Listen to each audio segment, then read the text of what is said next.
Antes me dijo que quería preparar una charla para ustedes.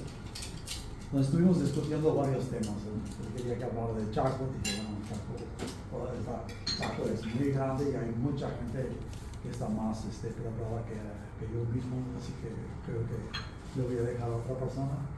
Hablamos de la sostenibilidad de la agricultura, porque hoy día con ese problema con los europeos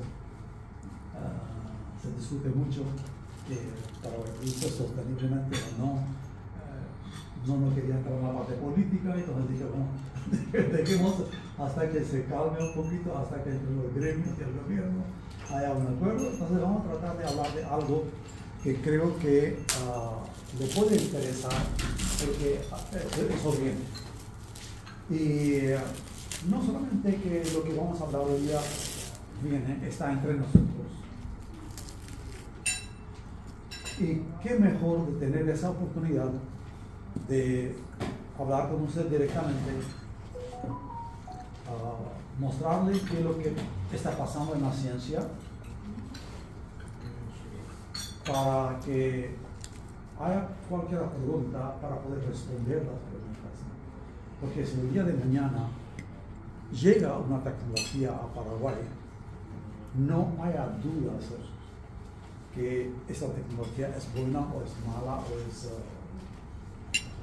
Entonces la idea era, porque ustedes son personas que forman opinión, entonces la idea acá es de usar a ustedes como embajadores para el futuro, para que cada uno de ustedes, si convence a una persona más o 10 personas más, yo creo que, no convencer, no sé la palabra correcta, sino que darle la información adecuada, completa, para que la gente vaya saliendo eso. Entonces por eso voy a tratar de hablar de la aplicación de transgénesis en el trigo. El trigo es un alimento, como Ángel dijo, de que comemos todos comemos todos los días, a veces 3 veces al día. Entonces realmente lo que hagamos en el trigo puede ser cuestionado, puede ser afectado, puede ser todo. Entonces vamos a tratar de hacer lo que...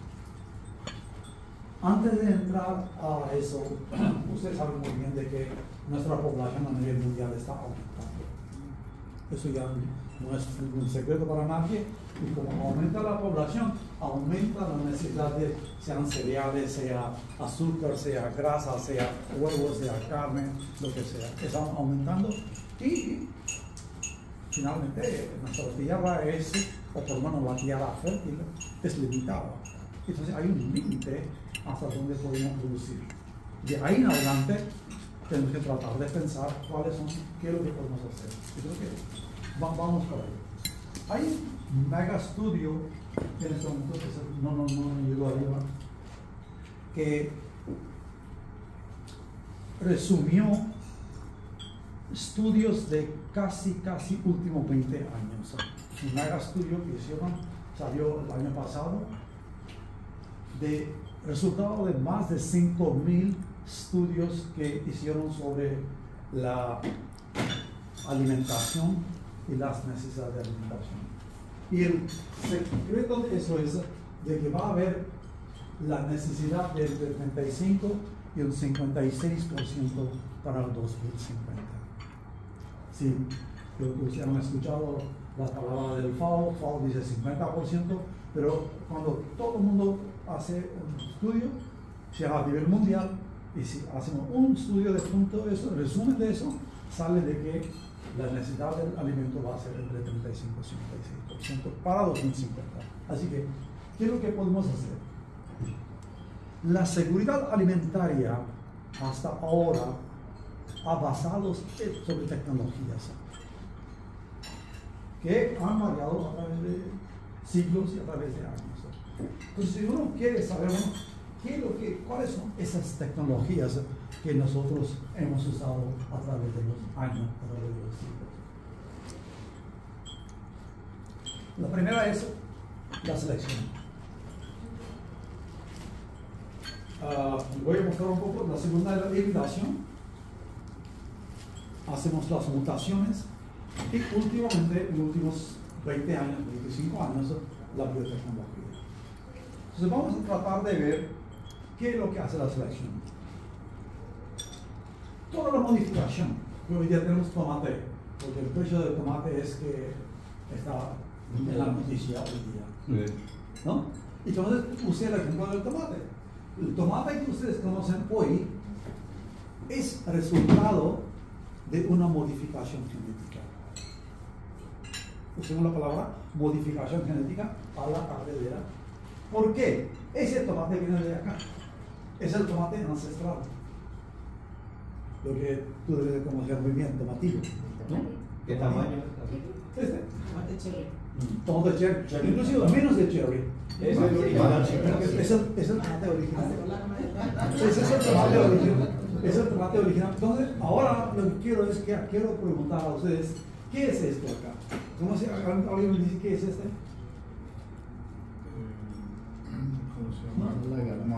Para mandioca no. ¿Este qué es? Ni idea. No, no es Perdón. ¿Y este? jengibre, No sabe. ¿No?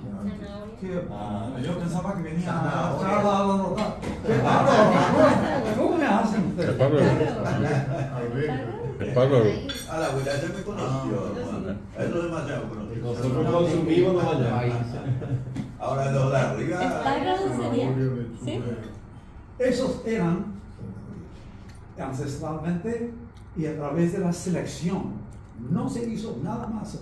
Fueron seleccionados a través de años y hoy es zanahoria, lechuga y maíz. Qué increíble. Hibridación. Hibridación es lo que yo llamo casamiento planeado.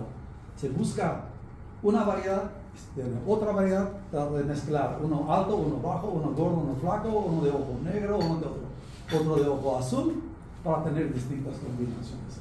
Eso se hace por lo que usted quiere, lo que es la necesidad humana. Entonces, eso se hace la hibridación.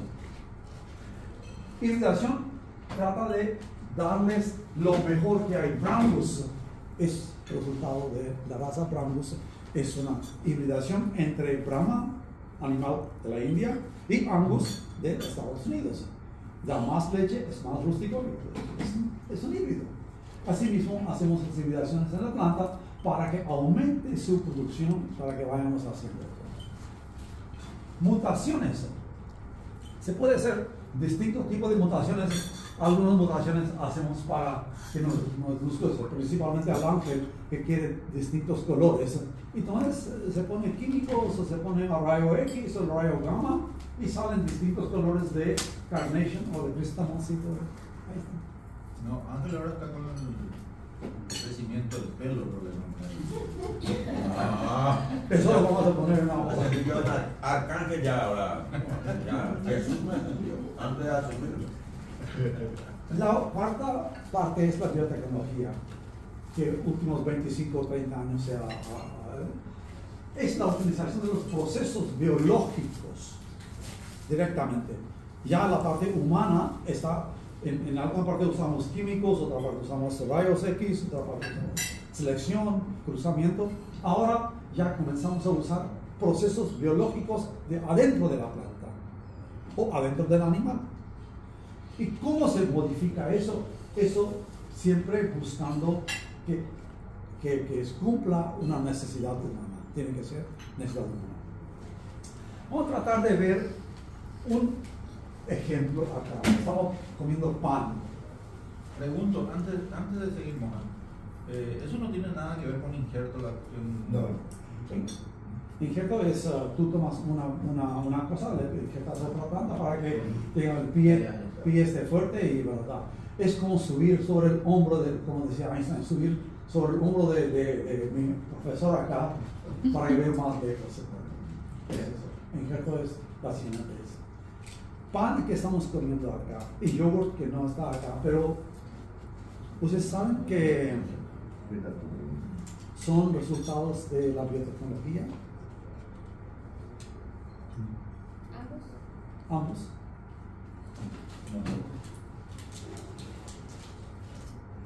Vamos para la tarde.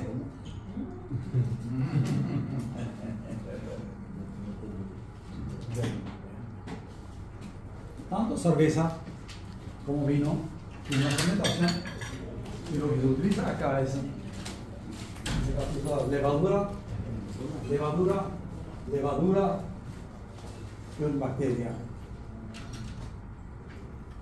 Entonces estamos utilizando un hongo y una bacteria para crear 4 productos que utilizamos todos los días. No, todos los días o menos.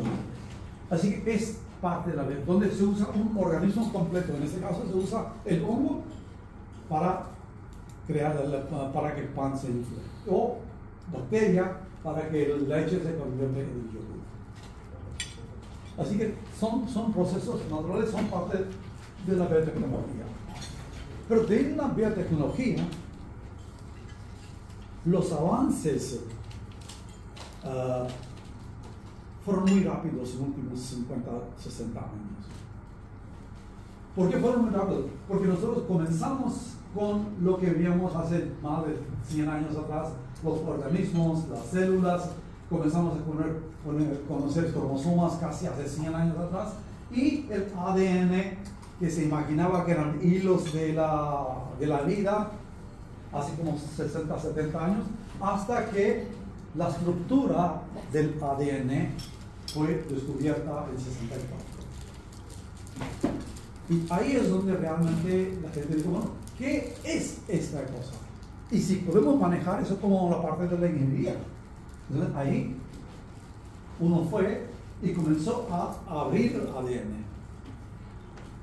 Y dentro del ADN encontraron que hay apenas 4 bases. Básicamente son aminoácidos: guanina, citonina, adenina, timina. Olvídense del nombre, no importa. Son 4 bases, son 4 aminoácidos que son la base de todo que nosotros hacemos, o todo lo que somos nosotros. ¿Por qué digo eso? Porque vamos a mirar así. Son 4, pero es la combinación de 3, y esa combinación puede ser de cualquier forma. Combinación de 3 que hace una proteína, y las proteínas son que hacen carácter, y el carácter es que hace el humano o cualquier otra cosa. Esa es la combinación de los 3. Entonces hay que tratar de ver acá que esos 3, dependiendo de la combinación de esos 3 y cómo están dentro de la cadena, esos 3, que puede ser una bacteria, un tigre o el humano. Para que entendamos eso de una forma mejor, ¿ustedes saben qué música hay dentro de ese disco? Música está basada en 7 notas. ¿No? Acá estamos hablando de 4 nada más. Dependiendo de las 7 notas, de qué manera están juntados, puede ser una sinfonía de Mozart, o puede ser Madonna, o puede ser New Kid on the Block. ¿Qué música está acá? Yo no sé. Todo va a depender de cómo estas 7 notas están puestas. En nuestro caso, es la misma cosa, solamente que no sabemos cómo las 4 bases o 4 aminoácidos están puestos, en qué forma y cómo van, para que la canción siga. Y esa canción puede ser tigre, o esa canción puede ser rata, o esa canción puede ser elefante, o un crisantemo, o una planta de una palmera, o un hombre, o un gato. Pues son 4 notas, 4 aminoácidos que hacen esa diferencia. Así que la primera cosa que quiero dejar sentado es de que todos acá somos los mismos. Todos tenemos los mismos 4 que Hugo, Ángel, todo. Toda nuestra vida es en base a eso. Ese conocimiento de que 4 bases o 4 aminoácidos podemos modificarlos de forma de ingeniería, abrió increíble cantidad de esferas hoy día, porque ya estamos en el siglo XXI. Así que en 60 años hubo muchos cambios. Entonces vamos a tratar de hablar solamente de dos, de agricultura y mejoramiento y ingeniería genética. Principalmente la ingeniería genética porque quiero limitar el tiempo. Entonces vamos a la ingeniería genética. Es la misma cosa como un ingeniero que toma piezas para armar un auto o para armar un avión o para armar lo que sea. Y en este caso lo que hacemos es nosotros armamos los cultivos o animales. Entonces hablamos la palabra transgénesis. Transgénesis es hasta ahora, como dije, maíz cruzado con maíz, pero hoy yo no puedo cruzar el maíz con rosa. Hoy, como ya sabemos que esos 4 aminoácidos son los mismos, si yo supiera que el color de rosa que tú quieres está en esa definición de los 4 aminoácidos, ¿cómo está ese? Entonces yo puedo sacar ese color de roja y ponerle en el maíz. Bueno, Moja, yo creo color azul y rosa. Bueno, tú sabes que en mi casa yo tomo mucho Te vamos a decir así. Aquí está tu rosa. ¿Sabes que yo estoy liberal acá? Aquí está tu rosa. Este es el color azul en el medio. Hoy día hay enzimas. Una vez que está identificado dónde está ese color azul, tú le puedes cortar el ADN con enzimas y separarlo. Y separarlo de esa forma y insertarlo en un maíz para tener un maíz azul. Es posible. Hoy ya se está haciendo, es posible, y por eso vamos a ver, para darle el gusto a este joven, ¿no? ¿Cómo se hace eso? Eso se hace, identifica el gen deseado, o un gen, normalmente es un gen, sino que un par de genes deseados, y se junta con un gen marcador, que puede ser que nos dé una resistencia a un antibiótico o un herbicida para poder identificar, y ponemos en las placas donde hacemos el cultivo. Entonces, esta parte se pone acá, comienza a cultivarse la planta, hace el callo, se cultiva la planta, y solamente las plantas que tienen ese gen deseado van a crecer. Porque los que no tienen, acá, van a morir porque el cultivo que ponemos tiene antibiótico o tiene herbicida. Y si no es resistente a herbicida, muere. Y si no es resistente a antibiótico, muere. Entonces solamente las plantas que tienen el gen deseado se van a crecer. Y eso es básicamente el transgénico. No es nada raro que esa parte del transgénesis esté siendo utilizada en toda parte, en todas las disciplinas que no se pueden usar. Y ahí es donde realmente creo que tenemos que tener bastante presente en mente de que hay una revolución que está pasando, bueno, varias al mismo tiempo. Tenemos la revolución de la informática por un lado, tenemos la revolución de la ciencia biológica por otro lado, y tenemos hoy día la inteligencia artificial. Y actualmente las tres han juntado. Estamos identificando esas enzimas que yo dije para cortar a través de la inteligencia artificial, para tener mejor resultado, para que se corte exactamente en la posición donde tiene que cortar, para que no haya nada que sea raro. Entonces yo creo que estamos avanzando muy rápido y vale, por eso digo que es importante que ustedes estén enterados de eso. Toda la insulina que se produce hoy día, 100% se produce en bacterias, porque a las bacterias se traspasó el gen que produce insulina, y bacterias en bioreactor se están produciendo por miles y miles y miles de toneladas de insulina por año a nivel mundial. Y no es solamente la insulina, hay hormonas para el crecimiento de humano, hay hormonas para el crecimiento de ganado, hay factor de crecimiento de epidermis, hay vacuna de hepatitis, hay tratamientos varios para cáncer, para infarto, para anemia, esa ciencia ya no se puede parar. Y hemos usado durante los últimos 30 años o alguna cosa así, hemos usado esto y esto sin que nadie sepa. En agricultura somos medio lentos, porque nuestros tiempos son lentos, los doctores son mucho más rápidos. Entre paréntesis, Moja, mientras tú sigas con tu exposición, una pregunta puntual.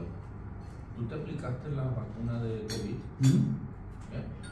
Sexta. Eso no es nada. No me pasó nada, me dicen que... No, por eso... A mí también me dicen, pero yo... Por eso te volviste tan inteligente. Pero más joven. ¿Cuándo la Sputnik? ¿Cuándo?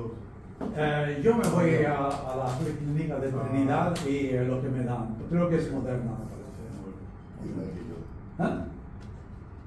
A nivel de agricultura, cuando se quiso hacer la transgénesis, dicen, bueno, pero ¿para quién? Entonces ahí pusimos para 3. Orientado al agricultor, que el agricultor quiere mayor producción, mejor resistencia, mejor calidad, Entonces básicamente hay transgénicos para eso. Orientado a procesamiento, entonces uno puede hacer que la soja paraguaya que tenga más, no solamente que tenga más aceite, sino que tenga más balance de nutrición que la soja paraguaya actual.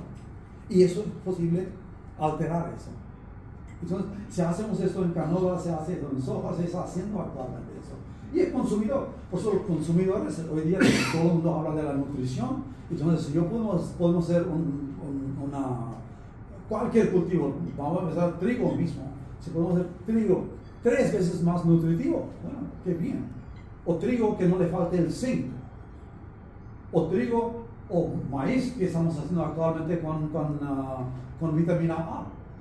Entonces, en Kenia están haciendo banana con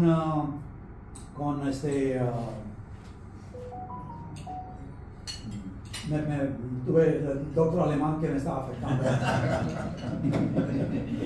Pero digo, no, con vacunas que estamos dando a través de... Sí.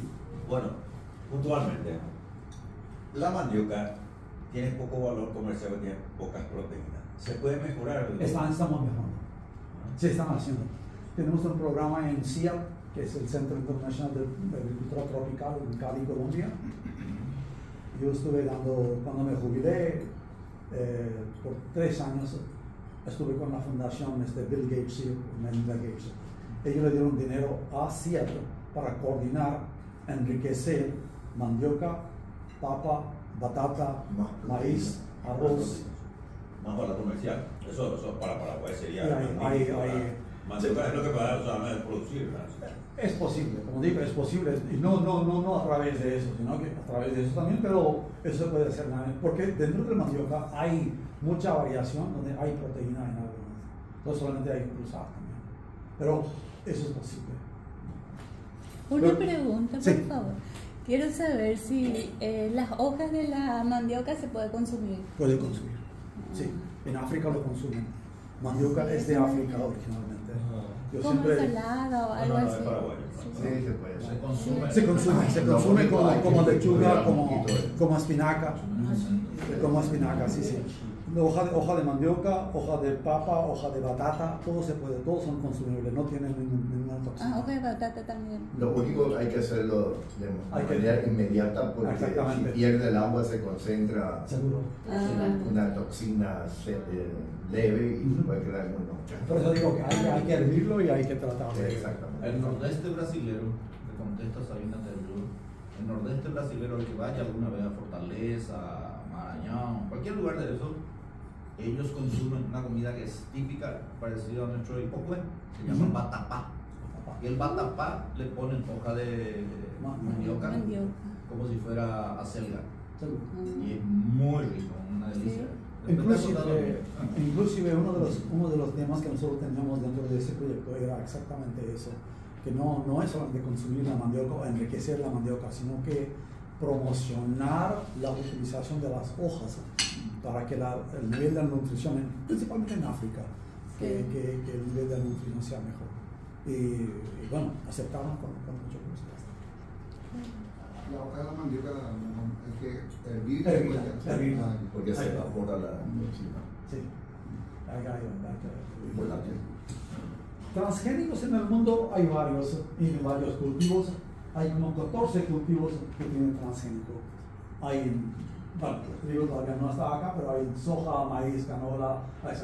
Pero ustedes ven que acá hay alrededor de casi 17 millones de hectáreas que están siendo sembrados y una producción de billones de toneladas que está haciendo.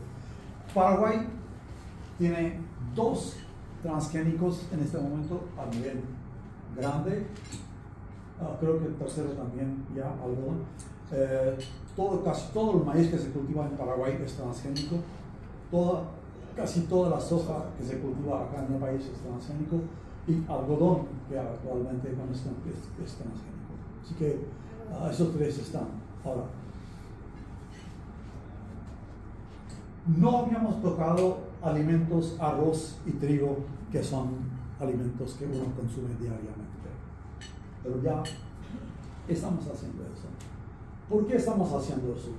Porque estamos ante una situación de lo que llamamos nosotros cambio climático.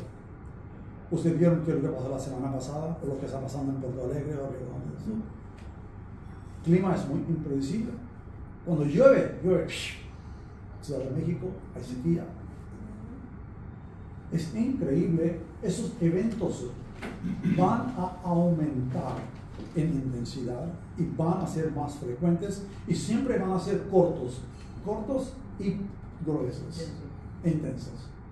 Así que Asunción tiene que mejorar su drenaje rápido, porque eso no va a parar. Eso no va a parar. Eso viene en este momento en China, hubo en Italia, tuvimos un problema de inundación. Dubái, Arabia Saudita. Canadá. Arabia Saudita, Canadá. Quemaron todos los bosques. Bueno, quemazón de Australia, quemazón por sequía. Por sequía. Entonces, los eventos climáticos van a ser extremos. Y hay todo lo que estuvimos hablando hasta ahora, lo que es bajo genética sencilla es muy fácil de manejar. Pero todo lo que es control climático, sea sequía, sea temperatura, sea inundación, anegación del suelo, esos caracteres son muy complejos para manejar. No se maneja porque son a nivel no de la tierra, sino que a nivel metabólico. Y uno tiene que conocer dónde está eso. Y en este caso, en Argentina, una colega nuestra, Raquel Cham, en la Universidad del Litoral, identificó ese gen que se llama HB4. Ese gen le da resistencia a la sequía y a la salinidad. Entonces, nosotros vemos ese gen es originario de girasol y fue identificado en el 91. Y desde el 91 hasta ahora, yo estuve involucrado con ese proyecto hasta 2018, realmente, 2018. Y ese gen ya ha sido transferido a maíz, a soja y al trigo. Lo que hemos hecho es solamente transferir el gen, pero no sabíamos cómo iba a actuar ese gen. Entonces, ya comenzaron a liberar variedades en Argentina. Actualmente hay como 8 variedades, ya van a ser 10 ahora este año. 10 variedades que ya están a nivel comercial. ¿Qué hace este gen dentro de la planta? No importa qué planta que sea. ¿Qué hace ese gen? Actúa de 2 formas. Uno, reduce el impacto del estrés. Y segundo, disminuye el sentido del etelino. El etelino es la que nos crea la senescencia. Aumenta la parte verde de la planta, entonces hay más fotosíntesis, y cuando reduce la parte de etelino, reduce la senescencia, entonces la hoja verde se queda por largo periodo. Y eso en totalidad le da más rendimiento. Por ende, la humedad de la tierra se mantiene también. Por eso, por ende, básicamente utiliza esa humedad, pero cubre esa área. Y la ventaja que hemos visto con HB4 es mayor estrés, mejor respuesta. Menos estrés, menos respuesta. No hay un castigo con el gen, porque a veces hay castigo, pero en ese caso no hay castigo. Solamente actúa de una forma completa. Entonces, esa es la parte buena de esto, por lo menos dentro de los cultivos que hemos trabajado. Entonces, ¿qué es lo que observamos nosotros acá? Observamos que acá está el cultivo a nivel comercial, lo que es el bajo sequía, una variedad normal. La misma variedad con gen HB viene acá. Datos de 10 años o 11 años promedio, de varias chacras, de varios campos, muchas y muchas hectáreas. Cuando el rendimiento de un campo es menos de 2 toneladas, causado por estrés, en este caso, aumenta 20% el rendimiento. Cuando es entre 2 y 5 toneladas, aumenta 10%, y cuando es más de 5 toneladas, no hay castigo, aumenta 0,3, quiere decir que es igual. No hay un castigo en este caso. Así que cada vez que hay un estrés, realmente nosotros estamos teniendo mayor rendimiento. Eso fue el año pasado, o antepasado, perdón. El año pasado. Ese fue el año antepasado, cuando tuvimos el estrés en Argentina. La parte que no era HB estaba así, y la misma parte que era HB estaba así. El follaje, la cantidad de... Mantiene eso. Eso es lo que ese gen está haciendo. Ahora, si miramos 20 sitios del año 22-23 solamente, en menos de 2000, 100% de los campos el HB ganó. Y el promedio del año pasado fue el 51%. De 2000 a 4000, 83% HB era superior a otra variedad, con 15% de rendimiento mejor, y más de 4000, 2%, y 100% de los campos HB era mejor. Quiere decir que tener una variedad HB representa una ventaja para ambientes con estrés, principalmente con sequía. Entonces dijimos, ok, ¿qué se hace? ¿Qué hace Argentina hoy día? El año pasado, por ejemplo, Argentina tenía 50.000 hectáreas, y como tenía gran sequía, ellos tuvieron una producción, normalmente ellos, 22, ellos produjeron casi 18 a 20 millones de toneladas de trigo en 22. En 23 su producción bajó a 14 por la sequía. Entonces tenían muchos campos que eran realmente malos. Entonces de 50.000 hectáreas dieron 67.000 toneladas de trigo. Como todo está bajo control, le dieron a 27 molineros con nuevos 20, y realmente están dando también a la gente que hace alimentación, y dicen, segregan la calidad, dicen, este es el trigo transgénico, es HB, utilícenlo. Y eso a nivel mundial está hoy día en 9 países ya está liberado, y hay otros 20 países donde realmente están haciendo la parte de colaboración. En Paraguay está liberado legalmente, pero todavía nosotros no tenemos variedades porque estábamos en esa fase. Pero ahora lo que es, quiero mostrar a ustedes alguna cosa. Bueno, esos son países que realmente han liberado a HB4, eso no me importa. Nosotros, de ahí salió la charla, porque yo hace 3 semanas ya estuve en Rosario, porque nosotros estuvimos trabajando sobre variedades paraguayas para introducir este gen. Y hoy ese es el trigo que ustedes pueden ver. Es la variedad Itapo 80 con el gen HB4. No hay diferencia. Por lo menos a mí, a mis ojos, no hay diferencia. Entonces tenemos 3 variedades que están transformadas y ahora estamos en el proceso de multiplicar la semilla y vamos a traer este año, para este ciclo, ahora estamos hablando, pero esos abogados que me están creando un poco de problemas,